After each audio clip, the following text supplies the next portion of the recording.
ক্ষণিকের হট্টমেলা নয়, আমার আপনার রায় নিয়ে খাপ পঞ্চায়েত নয়। সন্ধ্যে 7টা মানেই কড়া সত্যি কথা, যা হজম করতে সময় লাগে। যুদ্ধ হোক বা দুর্নীতি, অপরাধ বা চিটিংবাজি, ঘুরিয়ে নাক দেখাই না আমি, যখন তখন রং বদলাই। আমি স্বর্ণালী, প্রশ্ন করি সোজাসুজি।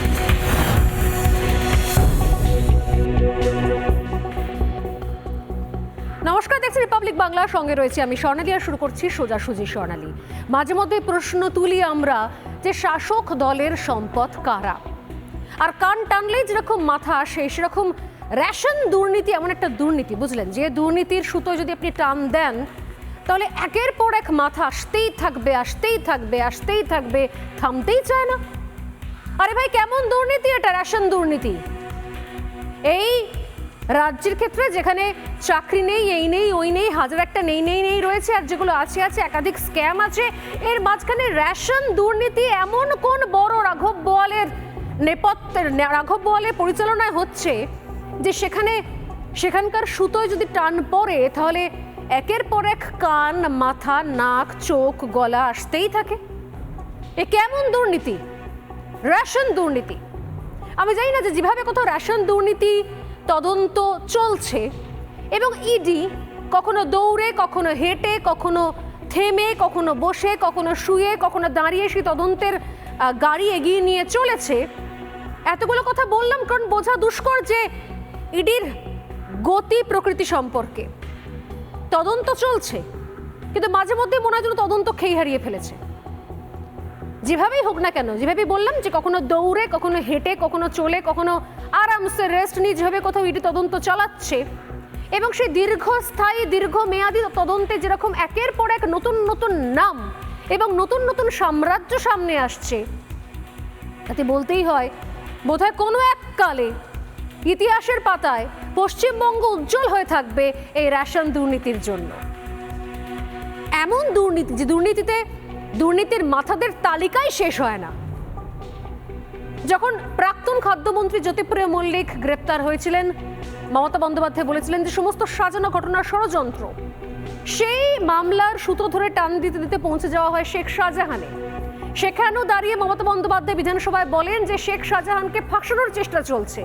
আমি জানি না মমতা বন্দ্যোপাধ্যায় একের পর এক যখন ইডি বিভিন্ন রেশন দুর্নীতির তদন্তের স্বার্থে তার XYZ এর বাড়িতে যাবে, আর আমরা রিপাবলিক বাংলা ক্যামেরায় দেখাবো তাদের প্রাসাদোপম বাড়ি, গাড়ি সালে গাড়ি, বিদেশি গাড়ি, কোটি কোটি টাকার প্রপার্টি, তখন মমতা বন্দ্যোপাধ্যায় আবার কোনোদিন বলে না বসেন যে সবটাই বেসিক্যালি ষড়যন্ত্র।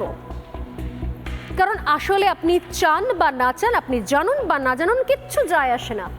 রাজ্যের শাসক দলের কাছে এরাই হচ্ছে সম্পদ, এরাই সম্পদ, আর এদের সম্পদেই সমৃদ্ধ বোধহয় রাজ্যের শাসক দল। ঠিক যেভাবে সোনার ডিম পাড়া মুরগিকে কেউ কাটতে চায় না, ঠিক সেভাবেই বোধহয় এই বাকিপুর থেকে শুরু করে এই বারিক বিশ্বাস, যার নাম দুম করে শুনলে বারিক বিশ্বাস ভেবে ধোকা খেয়ে যাবেন না, পুরো নামটা শুনুন, আব্দুল বারিক বিশ্বাস। সন্দেশখালীর উত্তম সর্দার মনে আছে তো? পুরো নাম ছিল নূর আলম। তাই এদের নাম শুনে ধোকা খাবেন না। যেভাবে এরা কোথাও কোটি কোটি প্রপার্টি সম্পত্তি বানিয়ে বসে আছে, এবং কোন উপায়, যাদের পেটে ঢু দিলেও লেখাপড়া শিক্ষা দীক্ষা বেরোবে না, কোন উপায় তারা বিপুল প্রপার্টি করে শাসকের সম্পদ হয়েছেন? পাচার। ঠিক শুনছেন। এই আপনি আমি বসে বসে চুল ছিঁড়ি যখন অনুপ্রবেশ হচ্ছে কি করে, দুম করে লোকে ঢুকে আসছে কি করে, কেউ BSF কে কাঠগড়ায় দাঁড় করায়, কেউ রাজ্য পুলিশকে কাঠগড়ায় দাঁড় করায়, কিন্তু যাকেই খুশির কাঠগড়ায় দাঁড় করান না কেন, যেখানে শাসক দলের রথী মহারথী, দলের পদ পাওয়া, কেউ কোষাধ্যক্ষ, কেউ ব্লক সভাপতি, তারা যখন চোরা গোপ্তায় দীর্ঘদিন ধরে পাচার চালিয়ে যায়, তখন বুঝতে হবে পাচার হচ্ছে অনুপ্রবেশের ভিত। এই পাচারের পিছু পিছু অনুপ্রবেশ হচ্ছে। অতএব খাল কেটে কুমিরটা শাসক দলই নিয়ে আসছে। এখন ভাজা মাছ উল্টে না খেতে পারার মতো মুখ করে বলছে, সত্যিই তো কি করে আসছে এত, আমাদের কাছে তো কোনো তথ্য নেই। BSF কি করছে? আরে BSF কি করছে অনুপ্রবেশ করতে করতে জানার আগে নিজেদেরকে আয়নার সামনে দাঁড় করিয়ে প্রশ্ন করুন যে আপনার দলের সম্পদ কারা?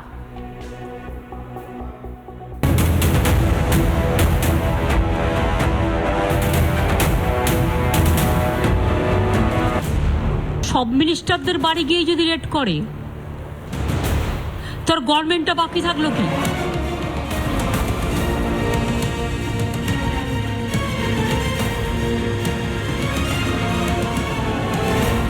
বালুকে অ্যারেস্ট করে অনেক কাজ করেছে, ও অ্যারেস্ট করেছে কিসের জন্য?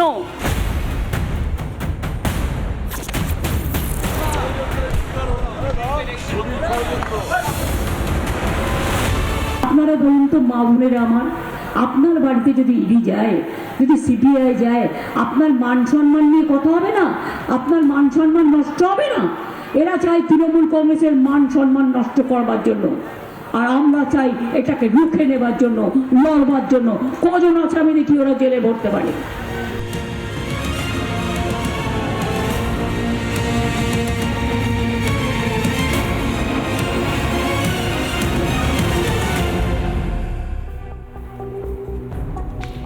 রেশন দুর্নীতি মামলায় তদন্তে মঙ্গলবার ভোরে একাধিক জায়গায় অভিযান চালালো ইডি। এবারও সেই বসিরহাট। মঙ্গলবার ভোরে বসিরহাটের বারিক বিশ্বাস, যার নাম আব্দুল বারিক বিশ্বাস, সেই নামের এক চালকল মালিকের বাড়িতে তল্লাশি চালাতে যায় এনফোর্সমেন্ট ডিরেক্টরেটের অফিসারেরা। সঙ্গে ছিল কেন্দ্রীয় বাহিনীর জওয়ানেরাও। এবার নাকি সূত্রের খবর প্রচুর বাস ভর্তি করে নাকি জওয়ানদের নিয়ে যাওয়া হয়েছিল। রেশন দুর্নীতি মামলায় গ্রেপ্তার হয় এর আগেই রাজ্যের প্রাক্তন খাদ্যমন্ত্রী জ্যোতিপ্রিয় মল্লিক এবং তার ঘনিষ্ঠ। বসিরহাটে ওই ব্যবসায়ীর বাড়ি, চালকল, অফিস সহ মোট 10 জায়গায় ইডির তল্লাশি চলে। অভিযান চলছে বারিক বিশ্বাসের রাজারহাটের ফ্ল্যাটেও। এর পাশাপাশি দেগঙ্গা রেশন দুর্নীতি মামলায় গ্রেপ্তার অপর এক অভিযুক্ত বাকিবুর রহমানের আত্মীয় মুকুলের বাড়িতেও অভিযানে চালিয়েছে কেন্দ্রীয় তদন্তকারী সংস্থা। মুকুল সম্পর্কে এলাকার তৃণমূল ব্লক সভাপতি বিদেশ ওরফে আনিসুর রহমানের দাদা। কে আনিসুর, কে মুকুল, দুজনেই অত্যন্ত ঘনিষ্ঠ শাসক দলের। দেগঙ্গায় দাদা ভাইয়ের বিশাল সাম্রাজ্য রয়েছে। এছাড়াও দক্ষিণ 24 পরগনার ভাঙড়েও পৌঁছে যায় ইডির দল। সেখানে তৃণমূল নেতা কাইজার আহমেদের ভাই জাহাঙ্গীর আলমের বাড়িতে সকাল থেকে চলছে ইডির হানা। এবং এই প্রশ্নগুলো যখন সামনে আসছে তখন মানুষ জানতে চাইছেন এরা কারা? এই নামগুলো তো আগে শুনিনি। আকাশ, বাতাস, বিদেশ, কারা? মুকুল বলতে এতদিন পর্যন্ত মুকুল রায়ের নাম জানতো সবাই। এই মুকুল কারা? তাহলে একটু একটু করে পরিচয় দেওয়া যাক। কে আব্দুল বারিক বিশ্বাস, কে মুকুল, কে বিদেশ? আপাতত বারিক বিশ্বাসটাকে হাতে তুলে রাখুন, বারিক বিশ্বাস একটু পরে আসছি। তার আগে আসুন মুকুল এবং বিদেশ দুই ভাই, দুই রত্নের কথা বলি। রেশন দুর্নীতিতে গ্রেপ্তার বাকিবুর রহমান। দেগঙ্গায় মুকুল, বিদেশের ত্রাসাদোপম দুই বাড়ি। বাড়ি সংলগ্ন বিশাল চালকল রয়েছে। 20 কাঠার ওপর তৈরি হয়েছে মুকুল বিদেশের সাম্রাজ্য। গ্যারেজ দাঁড়িয়ে আছে সারি সারি নামি দামি গাড়ি। এই দেগঙ্গারই, যে দেগঙ্গা থেকে এর আগেই বাকিবুর রহমানের অত্যন্ত ঘনিষ্ঠ গ্রেপ্তার হয়েছে, সেই দেগঙ্গারই 1 নম্বর ব্লকের সভাপতি বিদেশ, শাসক দলের অত্যন্ত ঘনিষ্ঠ। রেশন দুর্নীতি মামলায় বালু ঘনিষ্ঠ বারিক বিশ্বাস, তার কথা তো আমি পরে আসছি, যে বারিক বিশ্বাসের বাড়ি এবং চালকলে আজ তল্লাশি চালায় ইডি।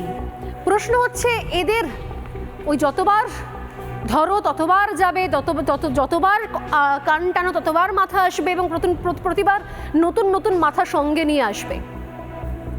বারিক বিশ্বাস যে অন্যতম সোনা পাচারকারী হিসেবে কুখ্যাত। হয়তো গরু থেকে শুরু হয়েছে, তারপর গরু থেকে মানুষ, মানুষ থেকে সোনা, সোনা পাচার করতে গিয়ে ধরা পড়া, গ্রেপ্তার, আবার জামিন পেয়ে যাওয়া, আবার পাচার করা। এরাই বোধহয় শাসকের সম্পদ, যাদেরকে খাইয়ে পরিয়ে নির্বিঘ্নে লুকিয়ে চুরিয়ে বহাল তবিয়াতে বাড়তে দেওয়া হয়েছে।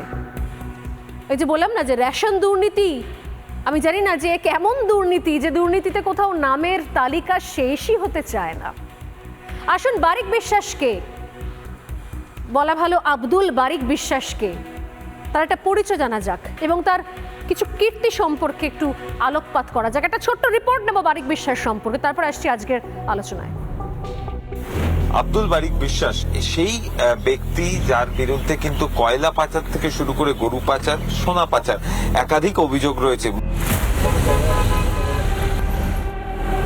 বসিরহাটের বাসিন্দা আব্দুল বারিক বিশ্বাস ছিল ট্রাকের খালাসি, হয়ে গেল কোটি কোটি কোটির মালিক।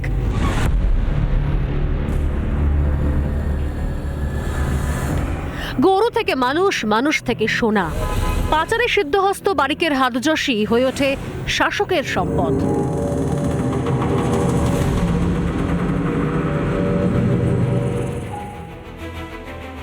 কীর্তিমান বারিক সীমান্ত এলাকায় পাচারের চাই হয়ে ওঠে আব্দুল বারিক। 2015-তে 22 কেজি সোনা সহ তাকে গ্রেপ্তার করে শুল্ক দপ্তর, কিন্তু অদ্ভুত কারণে জামিন পেয়ে যায়। জামিন পেয়ে চালকল, ইটভাটা, নির্মাণ ব্যবসা, কৃষিজাত পণ্যের ব্যবসা শুরু করে বারিক, যদিও সাদা চোখে। অভিযোগ, এই ব্যবসার আড়ালেই বারিক গড়ে তুলছিল ধীরে ধীরে পাচারের সাম্রাজ্য।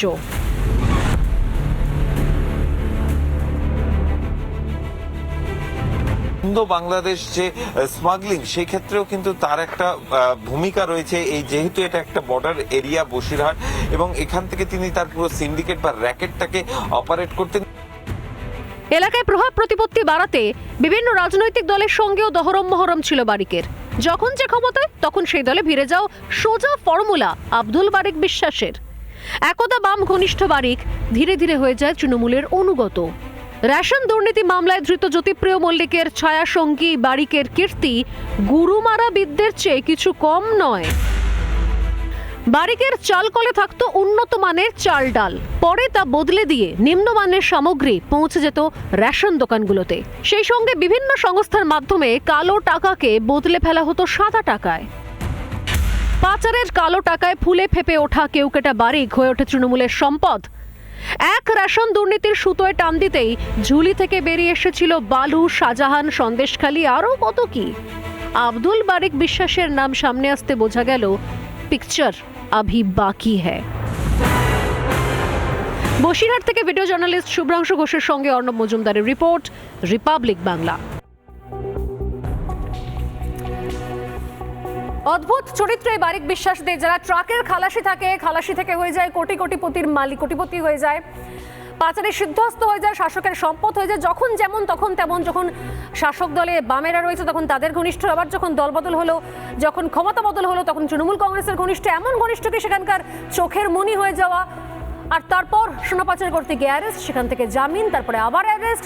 শোনা যায় নাকি সিআইডি কখনো লুকিয়ে রাখার জন্য অ্যারেস্ট করেছিল, আবার নাকি ফেরারও হয়ে যায়, ফেরার হয়ে বিদেশ বিভূঁই কোথায় রয়েছে কেউ জানে না। অথচ এই বারিক বিশ্বাসদের এই বিপুল পরিমাণ সম্পত্তি, বিপুল পরিমাণ প্রপার্টি কি করে এখনো পর্যন্ত সুরক্ষিত রয়েছে? কারা তার ফেরার হওয়ার পরেও তারা এই কাজগুলো চালিয়ে যাচ্ছে, তার হয়ে বকলমে কাজ চালাচ্ছে, কেউ জানে না কিছু। আজ এটি রেড না পড়লে হয়তো আমরা আলোচনাও করতাম না কে আব্দুল বারিক বিশ্বাস। যারা এই মুহূর্তে আমার সঙ্গে রয়েছে তাদের সঙ্গে আমি আলাপ করে নিতে পারি। আমি বলি যে মূল যে তিনটে প্রশ্ন নিয়ে আমি আজকে আলোচনা শুরু করবো। আমার সঙ্গে রয়েছেন বিজেপি নেতা অর্জুন সিং, রয়েছেন state general secretary Jagannath Chattopadhyay বিজেপির তরফ থেকে, রয়েছেন আইনজীবী মণিশঙ্কর চট্টোপাধ্যায়, রয়েছেন সিপিআই মুখপাত্র সায়নদীপ মিত্র, এবং রয়েছেন প্রাক্তন পুলিশ কর্তা অরিন্দম আচার্য। যে তিনটে প্রশ্ন নিয়ে আজকে সোজাসুজি স্বর্ণালী আমি শুরু করতে চাইব। প্রথম প্রশ্ন আজকের, সম্পদ বাড়াতেই কি পাচারে প্রশ্রয় শাসকে? দিনের পর দিন ধরে পাচারে প্রশ্রয় চলছে কি করে? ধরে নিতে হয় সম্পদ বাড়াবার জন্য, যারা দলের সম্পদ তাদেরও সম্পদ, আর পাল্টা কোথাও চোখের আড়ালে পরোক্ষে দলেরও সম্পদ। 2 নম্বর প্রশ্ন ভীষণ সিগনিফিকেন্ট, বিগত কদিন ধরে আমরা টানা প্রশ্ন করে আসছি অনুপ্রবেশ নিয়ে। আমার দ্বিতীয় প্রশ্ন, পাচারের পিছু পিছুই কি অনুপ্রবেশ হচ্ছে? পাচারের জন্য যে দরজা খোলা হচ্ছে সেই দরজাতেই কি বিন্দাস অনুপ্রবেশও চলছে? অর্থাৎ পাচারটাই কি অনুপ্রবেশের ভিত? আসলে সব জেনেও না জানতে চাইছে, দেখেও না দেখছে রাজ্যের শাসক দল। আর 3 নম্বর প্রশ্ন, খাল কেটে কুমিরটা আনছেটা কি? শাসক দলই কি? 3টে প্রশ্ন নিয়ে শুরু করবো আজকে। প্রথমেই আমি আসি, এখানে রয়েছেন যারা, জগন্নাথ বাবুকে দিয়ে শুরু করবো। জগন্নাথ বাবু, একের পর এক নতুন নতুন নাম চলে আসছে। রেশন দুর্নীতি এমন এক দুর্নীতি যেখানে আমি বলছিলাম যে এমন একটা সুতো, দুর্নীতি সুতো যেখানে টান মারলে শেষ হচ্ছে না, একের পর এক নতুন নতুন মাথা চলেই আসছে। আজকে নবতম সংযোজন এই বারিক বিশ্বাস, যে বারিক বিশ্বাস দীর্ঘদিন ধরে পাচারের জন্য এত তার লম্বা আমি বললাম প্রোফাইল শোনাচ্ছিলাম, সেই বারিক বিশ্বাস এখনো পর্যন্ত কোথায় আছে, কিভাবে আছে কেউ জানে না।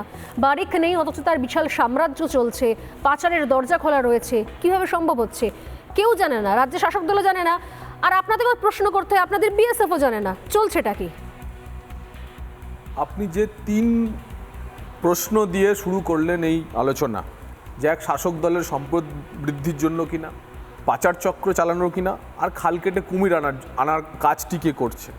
এই তিনটির প্রশ্নেরই উত্তর লুকিয়ে আছে রেশন দুর্নীতির ঘটনায়। আপনারা সবাই জানেন যে রেশন দুর্নীতির ক্ষেত্রে প্রধানমন্ত্রী গরিব কল্যাণ যোজনায় প্রধানমন্ত্রী যতদিন ধরে চলছে, গত 10 বছরে 80,000 কোটি টাকার খাদ্য সামগ্রী 6 কোটি মানুষকে পশ্চিমবঙ্গের পাঠিয়েছেন।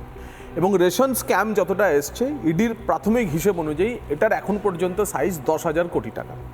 এবং এই 10,000 কোটি টাকার রেশন স্ক্যাম কিভাবে শুরু হলো, ইডি কোথা থেকে শুরু করলো?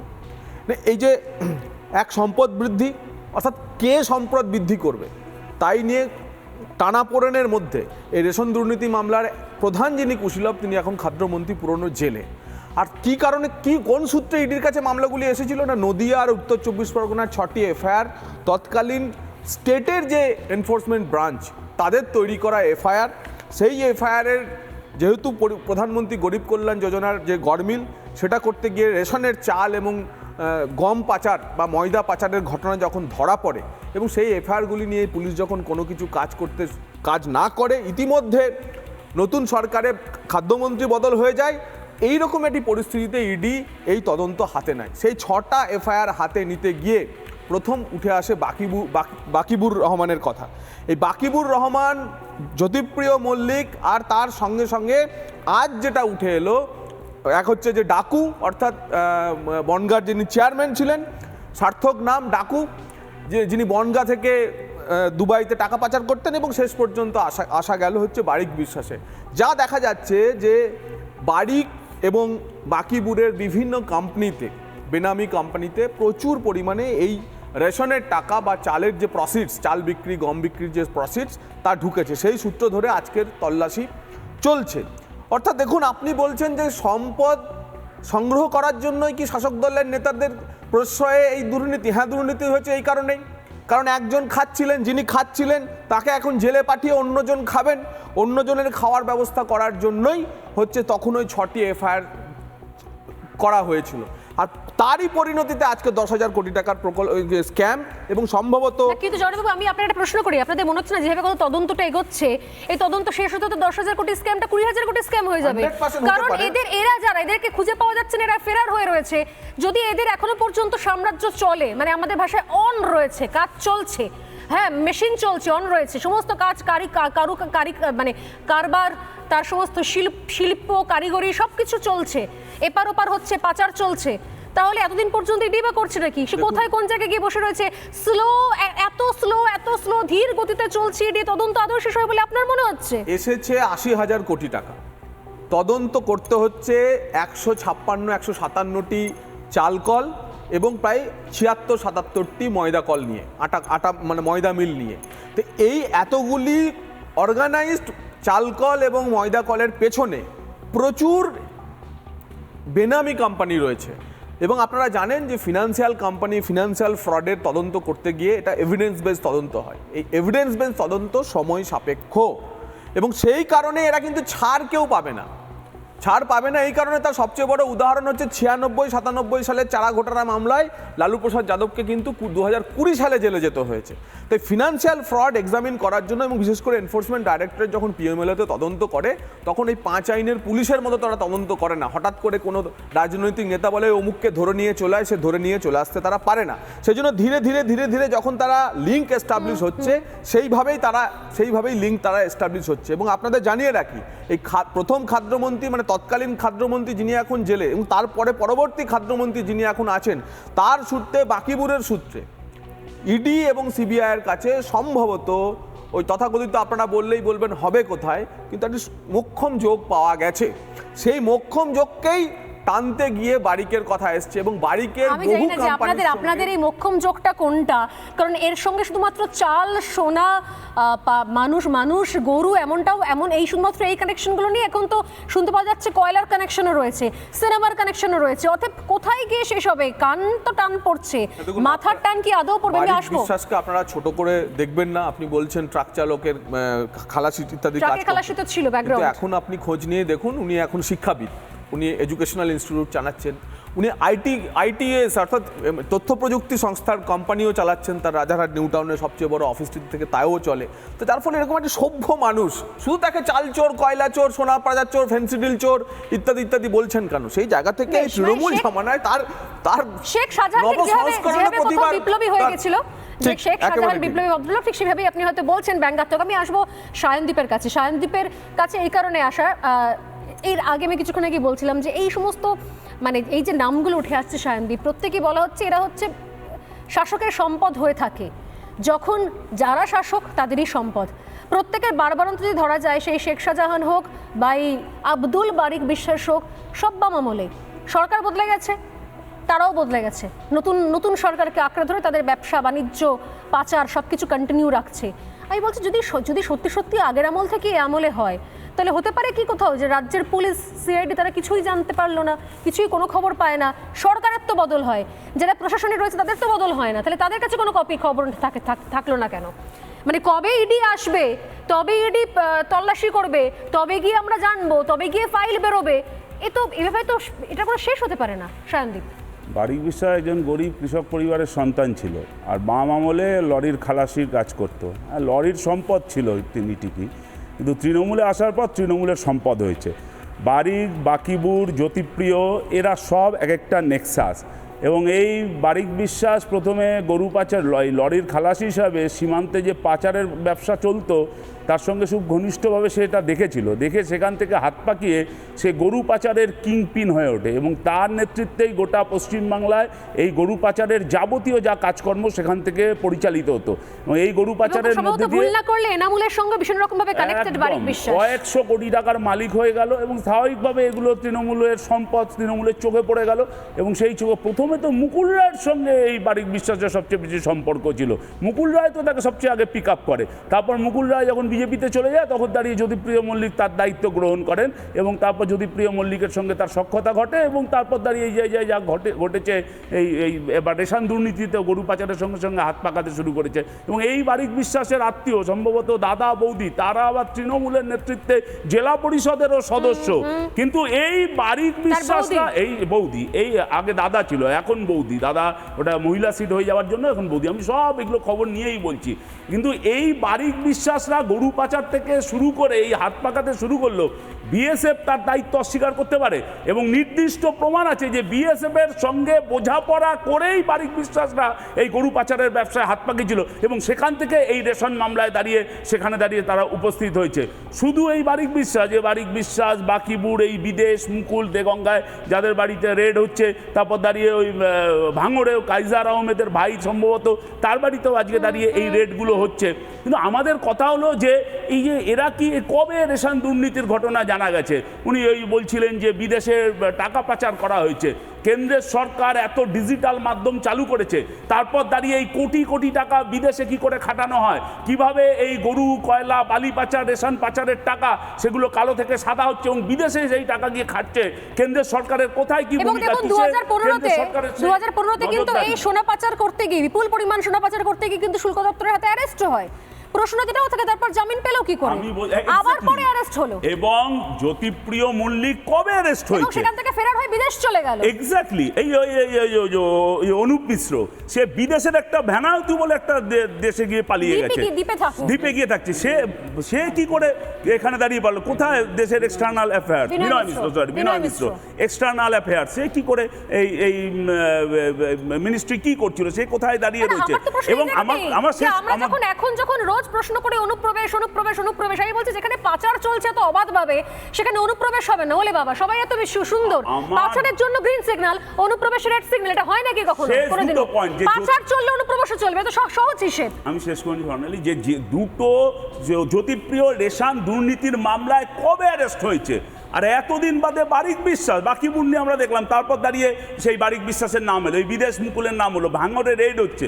এরা কি এদের সম্পদ বা এই গোপনীয় তথ্যগুলো এগুলোকে আড়াল করে রেখেছে, এগুলোকে প্রকাশ্যে রেখেছে যে কবে ইডি সিবিআই আসবে তারপর তাদের হাতে সেগুলো তুলে দেবো? এরা এগুলো পাচার করে দেয়নি? এগুলো কি আইওয়াস হচ্ছে না? ইডি সিবিআই ঘুমিয়ে পড়ছে, ভোটের পর আবার একটু জেগে উঠছে, কি সেটিং হচ্ছে আমরা ঠিক বুঝতে পারছি না। এই যে আজকে অনুব্রত মণ্ডল সুপ্রিম কোর্টে জামিন পেয়ে গেল, আদালত তো বলেছে যে কি ওনার বিরুদ্ধে বিচার প্রক্রিয়া হয়েছে, সিবিআই কোনো মানে আপাতত তো ইডি সিবিআই মামলায় জামিন পেয়েছে, ইডির করা মামলাতেই জামিনটা পায়নি, বাকি অন্য ক্ষেত্রে সিবিআই তারা মামলায় জামিন পেয়েছে। তাহলে সিবিআই তার কি ভূমিকা? সেগুলো তো সব সেন্ট্রাল গভর্নমেন্ট। কাহা তো কতদিন ধরে এই তদন্ত চলতে পারে, এবং এই তদন্ত চলার গড়িমসিতে এই অপরাধী, এই ক্রিমিনাল, এই গুন্ডাগুলোকে সমস্ত ধরনের অপরাধ আড়াল করার ব্যবস্থা করা হচ্ছে কিনা, এটাই তো এখন মানুষের না, কাছে এটা তো সবচেয়ে বড় ফ্যাক্ট। আমি প্রশ্ন। আবার আমি এখানে রয়েছেন মনুসংগ্রহের কাছে নিশ্চয়ই আসবো, কিন্তু অনেকগুলো প্রশ্ন বিএসএফ এবং একই সঙ্গে তদন্ত নিয়ে চলে আসছে, যদিও উত্তর দিয়েছেন অনেকটাই জগন্নাথ বাবু। আমি তবুও অর্জুন সিং আপনার কাছে আসবো। একদিকে তো প্রশ্ন উঠছে, সত্যি বিএসএফ করেটা কি? এতগুলো 72টা চেকপোস্টে সরকার জমি দেয়নি মানা গেল, কিন্তু যেগুলোতে জমি দিয়েছে, যেই চেকপোস্টগুলো রয়েছে, সেখানেই বা তার ভূমিকা কি? এরা এতদিন ধরে পাচার করে যাচ্ছে, পাচার করে সোনা পাচার করে করে ফুলে ফেপে এই জায়গায় পৌঁছে গেছে। এরা বিদেশ চলে যাচ্ছে, তারপরে এদের সাম্রাজ্য কন্ট্রোলড হচ্ছে, অথচ তারপরও কোনো তথ্য পাওয়া যাচ্ছে না, কেউ জানতে পারছে না। বহাল তবিয়তে এদের সাম্রাজ্য বাড়ছে, লোকজন অ্যাপয়েন্ট করছে। আমি জানি না, আমি শোনা খবর নাকি আব্দুল বারিক বিশ্বাস নাকি এমন একটা কেউ কেটা, তার নাকি পে স্কেলে থাকে অনেক সরকারি কর্মচারী, আমি আলাদা করে কেন্দ্র রাজ্য আর বললাম না। এত পাওয়ারফুল হয়ে গেল বারিক বিশ্বাসরা। আপনারা তো একসময় ছিলেন, মানে কখনো এদেরকে ট্রিট কিভাবে করে তৃণমূল কংগ্রেস? আপনার যে প্রথম প্রশ্ন হলো বিএসএফ কি করছে। পশ্চিমবাংলার মুখ্যমন্ত্রী যখন কেন্দ্র সরকার বিএসএফ এর ভূমিকা নিয়ে অনেক প্রশ্ন উঠেছিল, আপনার মনে হচ্ছে একটা নাম ভুলে যাচ্ছেন আপনারা, এনামুল, যে গরু পাচার নিয়ে প্রায় 2 বছর জেলে ছিল, এনামুল হক না কি নাম ছিল, এখনো শুনেন, জেলে ছিল। সে এনামুল হককে কেরালা হাইকোর্ট অর্ডার দিয়েছিল কি এই কেসটাকে সিবিআইকে দেওয়া হয়।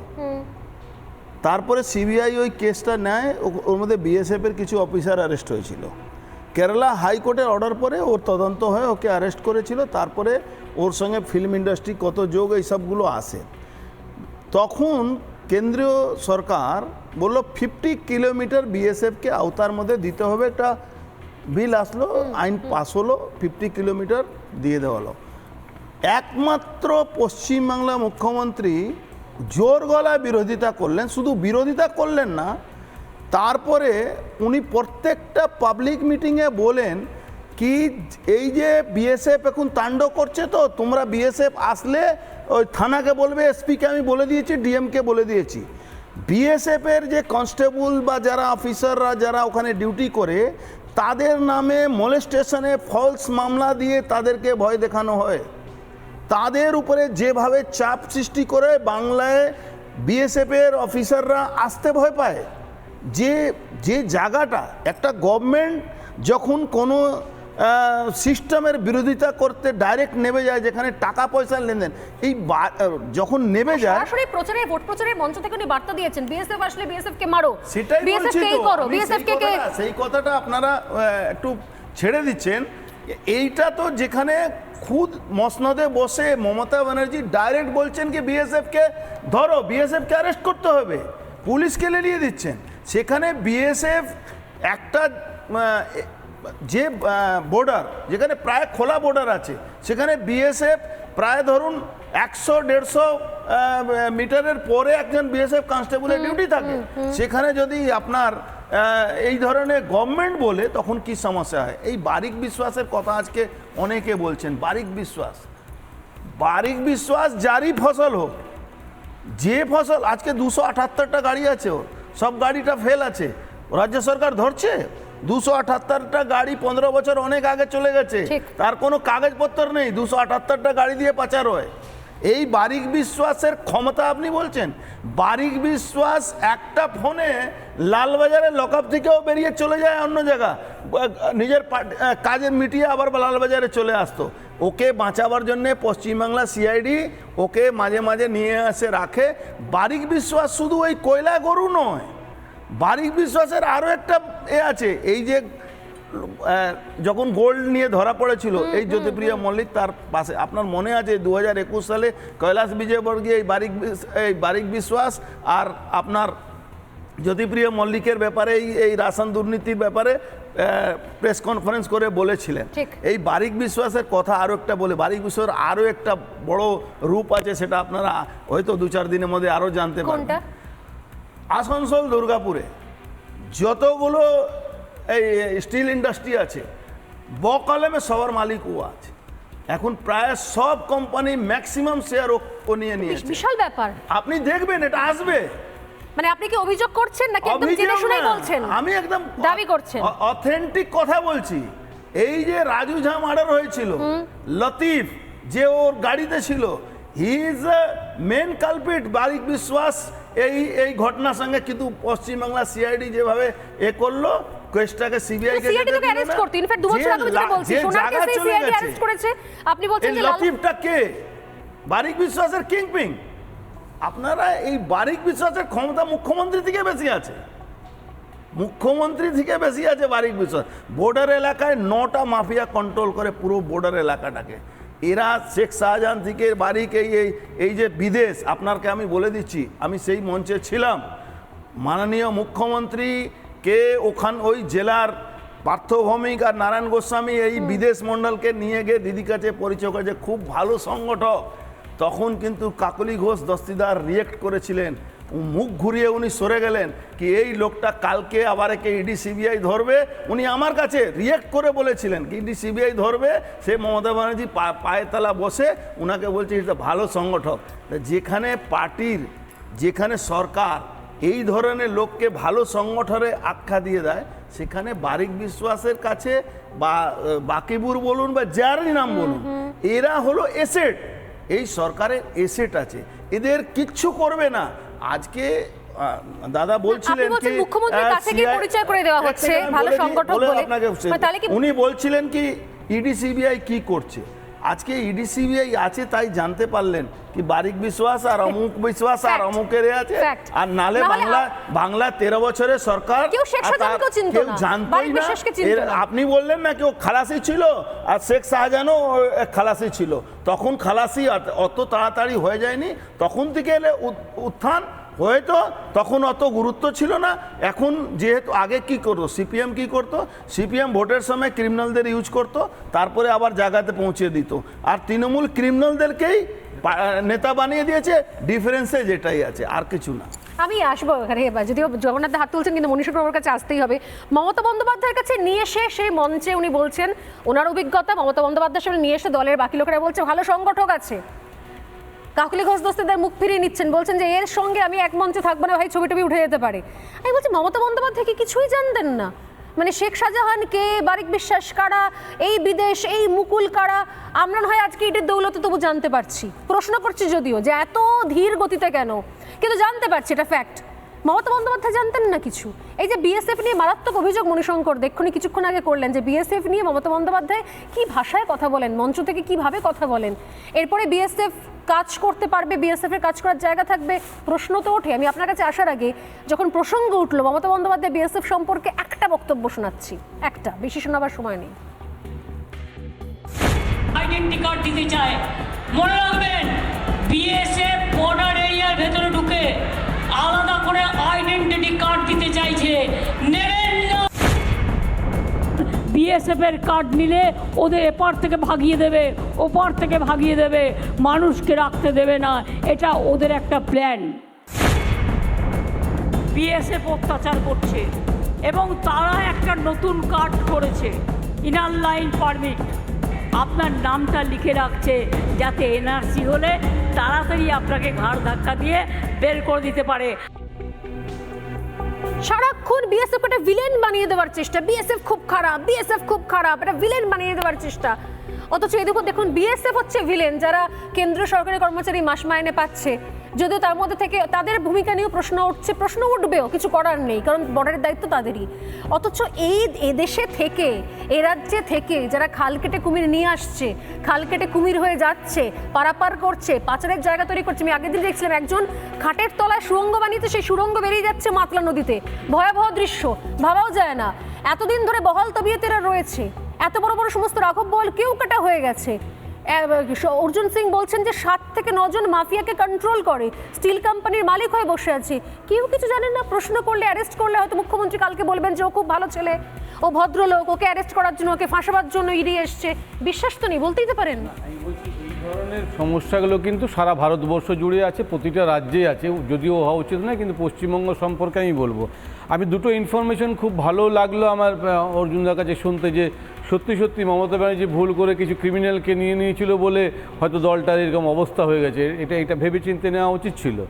আরেকটা জিনিস আমি জানলাম যে দুর্গাপুর স্টিল প্ল্যান্টটা হচ্ছে এই যে কি নাম বলেন যে রাকিবুন না কি, মানে আব্দুল বারিক বিশ্বাস, নামটা শুনেননি নাকি? জানতাম সেন্ট্রাল গভর্নমেন্ট আপনারা কি প্রথম শুনছেন নামটা? না, দুর্গাপুর আসানসোলের যে স্টিল প্ল্যান্টগুলো বলছেন ওনার, মানে আমি জানতাম ওটা, আমি জানতাম দুর্গাপুর কি যেন একটা নাম গুলিয়ে ফেললেন, যেটা মানে হচ্ছে আপনি প্রথম শুনছেন। এনিওয়ে আমি ধরে নিলাম আপনি প্রথম শুনলেন আজকে না। দুর্গাপুর স্টিল প্ল্যান্ট আমি সেন্ট্রাল গভর্নমেন্ট দুর্গাপুরে স্টিল কারখানাগুলো বললাম, আপনি নাম করেননি তো, আপনি পরপর স্টিল কারখানাগুলো বলেছেন। তাই দুর্গাপুর স্টিল কারখানাগুলো, যাই হোক, মানে ওটা আমি ভেবেছি তাহলে ওনারই হয়তো সেন্ট্রাল গভর্নমেন্ট জানতাম। দেখুন আমি গভর্নমেন্টে বারিক বিশ্বাস শেয়ার নিতে পারে না। আমি বলছি যে এই যে ইডি সিবিআই নিয়ে বলছেন যে এখন জানতে পারলাম ইডি ছিল বলে কারা কারা হয়েছে। এই যে উনি যে প্রথম জগন্নাথবাবু যে বললেন প্রথমে যে কেরালাতে মানে বললেন যে ওই অ্যারেস্ট করতে গিয়ে ইডিএর লোকগুলো অ্যারেস্ট হয়ে গেছিলো, আমি বলছি এই ইনভেস্টিগেশনগুলো কি করতে দেওয়া হচ্ছে না, নাকি তারা ইনকম্পিটেন্ট বলে করতে পারছে না? যে লোকটা 2012 সালে অ্যারেস্ট হয়েছে তারটাও তো এখনো পর্যন্ত ফয়সালা হয়নি। আজকে সুদীপ্ত সেন 2012 সালে অ্যারেস্ট হয়েছে, তাহলে তারটাও এখনো পর্যন্ত সারফেসের মধ্যে আসেনি দোষী না নির্দোষ। তাহলে আমি বলছি যে ইডি সিবিআইকে মানে সেন্ট্রাল গভর্নমেন্ট বলবে কি কি কখন কি হবে তখনই তারা ইনভেস্টিগেশন করবে, নাকি তারা ইনকম্পিটেন্ট?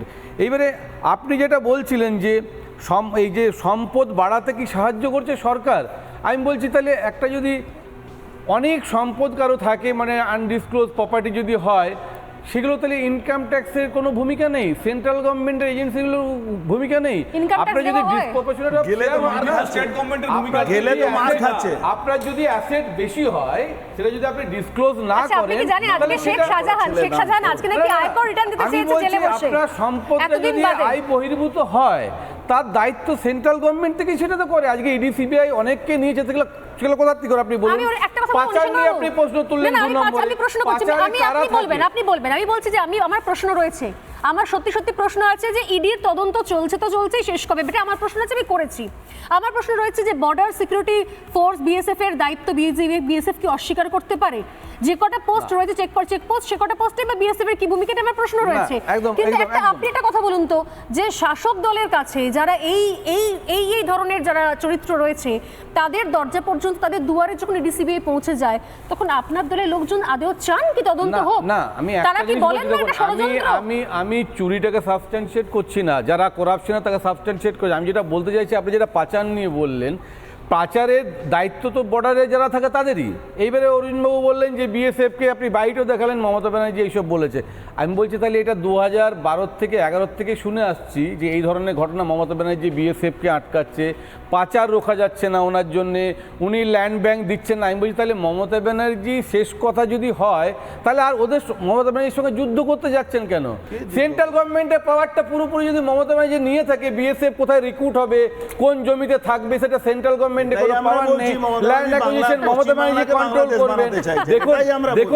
দেখুন প্রত্যেকটা দলে প্রধানমন্ত্রী হতে চাইছেন, আপনি স্বীকার করুন বা না করুন, গোলাপ ফুলের সৌন্দর্যটা থাকে কিন্তু কাঁটাটার জন্য। যে কোনো দলে কাঁটা কিন্তু থাকবে, থাকবে। আমি তো বললাম সিপিএম ভোটের সময় ইউজ করতো, ঘরে ঢুকিয়ে দিত। রাজ্যের অধিকারের উপর দিয়ে কেন্দ্রীয় সরকারের সে ক্ষমতা ফলাবে, এটাকে সাপোর্ট করবেন তো? করবেন তো? যদি রাজ্যের ভেতরে কেন্দ্রশাসিত অঞ্চল চলে যায়, আপনি সাপোর্ট করবেন তো? অ্যারেস্ট করেছেন আপনারা, একটা কোন দুর্নীতি কোন অনেক নেতার ব্যাপারে বলেছেন অ্যারেস্ট করেছেন, আপনারা গৌতম দেবকে অ্যারেস্ট করতে পেরেছেন? দেননি, আপনারা তো বলতেন কে একটা সবাইকে ঢুকিয়ে দেব, ছেড়ে দিন। 21 লক্ষণ সেটকে অ্যারেস্ট করেছেন, এখন লক্ষণ সেট আপনি ছেড়ে দিন। 21 জুলাইতে 13 জন লোক মারা গেছিল, আপনারা তদন্ত করে কজনকে অ্যারেস্ট করেছেন? 21 জুলাই মঞ্চে তো ছিলেন, আপনি বললেন না, আপনি বলুন না, এখন তো আপনি মুখপাত্র আছেন। 21 জুলাই মঞ্চে তো ছিলেন, তাহলে কেন অ্যারেস্ট করা হলো? আমি শান্তি বাঁচছি, সময় যেহেতু কমে আসছে, লাস্ট যে প্রশ্নগুলো আমি রেখেছিলাম সেই প্রশ্নগুলো আরেকবার মনে করিয়ে দিই। কি প্রশ্ন রেখেছিলাম যে পাচারের মধ্যে দিয়ে পাচারের পিছু পিছু অনুপ্রবেশ হচ্ছে কিনা। যারা অনুপ্রবেশ নিয়ে এত বড় বড় গরম গরম ভাষণ দিচ্ছেন তারা কি জানেন না যে খালকেটে কুমিরটা রাজ্যের শাসক দল নিয়ে আসছে, ভিত এ রাজ্য থেকে তৈরি হচ্ছে, এ দেশের মাটিতে তৈরি হচ্ছে, এ রাজ্য থেকে তৈরি হচ্ছে। আজকে অনুপ্রবেশ নিয়ে তো মাথা ব্যথা সবার। পাচারের দরজা দিয়ে তো অনুপ্রবেশ হচ্ছে, যদি পাচারও হতে পারে অবাধ, তাহলে অনুপ্রবেশ অবাধ হবে, এখানে অবাক হওয়ার কি আছে? অরিন্দম দা। ঠিকই, তবে আমি একটু বলি, আমি এতদিন ধরে আর বাংলায় আসছি, এই প্রথম মিস্টার অর্জুন বাবুর কাছ থেকে যে ভয়ঙ্কর রিপোর্টটা পেলাম, আমার কিন্তু এই নোটিশ, আমি খুব খোঁজ খবর রাখি, কিন্তু যে বক্তব্য উনি রাখলেন, ভয়ঙ্কর ভয়ঙ্কর রিপোর্ট উনি আজকে দিলেন। আমি জানি না এটা কী হবে। আমার কাছে আপনি আমাকে বললেন সম্পদ, এটা একটু বলতে হবে। বাকিবুর রহমান, শঙ্কর আড্ড, বিশ্বজিৎ দাস, আব্দুল বারিক বিশ্বাস, শাহজাহান, এরা হচ্ছে গিয়ে বাংলার বর্তমান গর্ব। রবীন্দ্রনাথ থেকে শুরু করে শরৎচন্দ্র সব হাঁটিয়ে দিয়েছে। আমার খুব প্রশ্ন লাগে আজকে, আপনারা আজকে বিএসএফ নিয়ে বলছেন, মুখ্যমন্ত্রী যে কথা বলছেন, উনি তো সাংবিধানিক স্বীকৃত একজন রাজ্যের মুখ্যমন্ত্রী, উনি যে কথাগুলো বলছেন এটা তাহলে নিশ্চয়ই সাংবিধানিক স্বীকৃতি রয়েছে, উনি তো ওথ নিয়েছেন। যদি তাই বলে থাকে, যদি এটা অন্যায় হয়, তাহলে আজকে সেন্ট্রাল গভর্নমেন্ট কী করছে? আপনি বলুন, এতগুলো স্টেট রয়েছে, তাহলে অন্য কোনো মুখ্যমন্ত্রী সম্পর্কে তো পার্লামেন্টে আলোচনা হচ্ছে না, ওনার নিশ্চয়ই সেই অধিকারটা রয়েছে বলেই বলছে। আমি ম্যাডাম আজকে আপনাকে বলছি, আমাদের সংবিধান যদি আজকে মুক্তির পথ হয়ে থাকে, সংবিধান যদি আজকে আমাদের মন্দির হয়ে থাকে, মসজিদ হয়ে থাকে, খুব দুঃখে এই কথাটা বলছি, কয়েকজন যে সার্কাস দেখাচ্ছেন সেইখানে অনেক মানুষ কিন্তু আজকে বক্তব্য রাখছে জল নিয়ে, নানা রকম দুর্নীতি নিয়ে যে আলোচনা হচ্ছে সবাই শুরু করে দিচ্ছে। আপনি আমাকে বলুন, গত পরশুদিন আমি আপনাকে বলতে বাধ্য হচ্ছি যে আজকে রাজু বিস্তা যে বক্তব্যটা রেখেছে পশ্চিমবঙ্গ সম্পর্কে, আপনারা কি শুনেছেন যে কি ভয়ঙ্কর রিপোর্টটা আজকে পশ্চিমবঙ্গ সম্পর্কে বলেছে? যে দিল্লিতে যে আজকে স্লোগানটা হচ্ছে, সেখানটা হচ্ছে যে পাকিস্তান কা ইমান, चाइना का सामान, पेड स्पीकर का बयान कोई मानता नहीं है। আপনি আমাকে বলুন, আজকে যে বিএসএফ এর আলোচনা করছে, অনুপ্রবেশের মাধ্যমে বিনা রক্তপাতে ভারত দখল করার যে চক্রান্ত চলছে, সেই চক্রান্তটা কিন্তু আজকে প্রকাশ্যে এসে গেছে। আমি বলছি আপনাকে বলতে দিন, যেভাবে রোহিঙ্গারা আজকে শিলিগুড়িতে যে চিকেন আপনারা বলে থাকছেন। আমার তো এটাই প্রশ্ন ছিল যে আজকে পাচার নিয়ে কেউ কখনো আলোচনা করেনি, অনুপ্রবেশ নিয়ে আলোচনা হচ্ছে। পাচার না হলে 30 সেকেন্ড সময় একদম শেষ। আপনারা বিএসএফ নিয়ে বলছেন, ঢুকে আজকে দিনের পর দিন, মাসের পর মাস কি করে বাড়ি গাড়ি আজকে বিভিন্ন জায়গায় করতে পারছে। আজকে স্টেট গভর্নমেন্ট পুলিশে আজকে করণীয় কিছু নেই। আপনার শুধু সময় একদম শেষ। আমি এই জায়গা থেকে শেষ করব, এক লাইন যে সায়নদীপ যদি বলতে চাচ্ছেন অনেকক্ষণ ধরে। সায়নদীপ, একটা লাইনই যে আসানসোল দুর্গাপুরে বললো বিরাট শিল্পাঞ্চল নাকি এই বাকিপুর দখল করে রেখেছে। আসানসোল দুর্গাপুরের অবিসংবাদী তৃণমূল নেতার নাম মলয় ঘটক 9 বার তাকে ইডিসিবিআই সমন পাঠিয়েছে, তাদের একবারও গ্রেপ্তার করতে পারেনি। আর আপনি বিএসএফ বলছিলেন যে ওই মানব পাচারের সবচেয়ে বড় করিডোর এখন ত্রিপুরা, পশ্চিমবাংলায় আমিও মনে করি 50 কিলোমিটার বিএসএফকে দেওয়া মানে ফেডারেল স্ট্রাকচারকে আঘাত করা। বিএসএফ দিয়ে কি হবে? 50 কিলোমিটার ভেতরে রইল না বাইরে রইল? কারণ বাকিপুর বিএসএফ এর মাধ্যমে বিএসএফ কে দিয়ে যদি কি হবে? বিএসএফ কে একটা স্ট্যান্ড অ্যালোন ভাবে দেখলে চলবে না। এই সরকারের পুরোপুরি যুক্তরাষ্ট্রীয় কাঠামোর কথা মুখে বলে, নিজে আসলে এই মমতা বন্দ্যোপাধ্যায় বিযুক্ত রাষ্ট্রীয় কাঠামোতে পশ্চিমবঙ্গকে একটা স্বাধীন রাষ্ট্রের মতো দেখতে চায়। ছি দেশের নাগরিকত্ব আইন মানবো না, এনআরসি মানবো না, পিএফআই সারা দেশ জুড়ে নোটিফিকেশন হলো, টেররিস্ট অর্গানাইজেশন বলে পশ্চিমবঙ্গে নোটিফিকেশন করলো না। বুদ্ধবাবু করেনি সিভিল নোটিফিকেশন প্রতিবার বেরোবে। আমি ডিবেট একদম শেষ করতে পারি, তার আগে এই মুহূর্তে ব্রেকিং নিউজে নজর রাখে। ঠিক, একটা বিরতি পর ফিরে আসছি।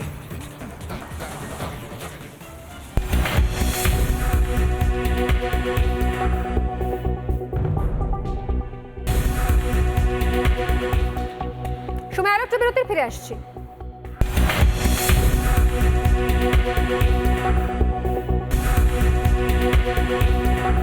সঙ্গে থাকুন, দেখতে থাকুন রিপাবলিক বাংলা।